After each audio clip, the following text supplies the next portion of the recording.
560 days after closing off our country from the world, the Prime Minister has announced plans to resume international travel next month.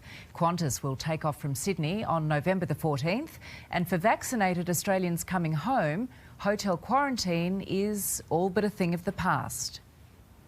Bags packed and ready to go, soon you could be too. It's time to give Australians their lives back. The Prime Minister quarantining at the Lodge, unveiling his latest plan to allow Australians to fly out and more to fly home. It's been really tough. Nathan Booth hasn't seen his parents in Brisbane for 3 years. He's been told his father does not have long to live. I would definitely like to see my parents again. It would mean a lot. And a homecoming might not be too far away. And Australia will be ready for takeoff very soon. Under the plan, once 80% of the state's population is vaccinated, Australians from there who have been double dosed could leave the country. There won't be travel bubbles or traffic light systems, and for those returning, the double jab could allow quarantine at home or even an Airbnb for 7 days rather than in a hotel for 14.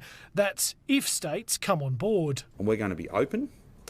Not just for business, we're going to be open to the world. Sydney appears set to do that first, New South Wales leading the race to 80%. Victoria's past 50%, so too South Australia. Queensland and Western Australia are back in the field and setting more conditions on resuming international travel. We need to make sure we get the people vaccinated and the hospitals prepared. The question is, well, how can you go to Bali or Fiji, but you can't go to Queensland? Airlines are opening the hangars. The Flying Kangaroo set for departure on November 14 to London and Los Angeles. The tourism industry, largely grounded, will have to wait a little longer.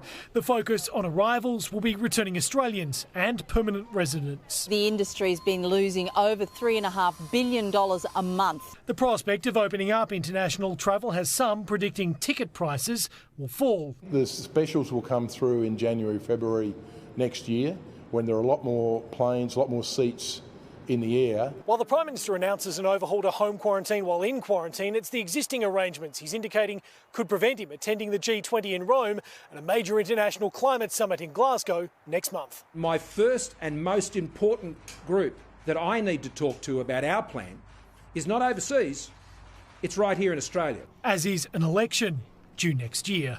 Jonathan Kersley, 9.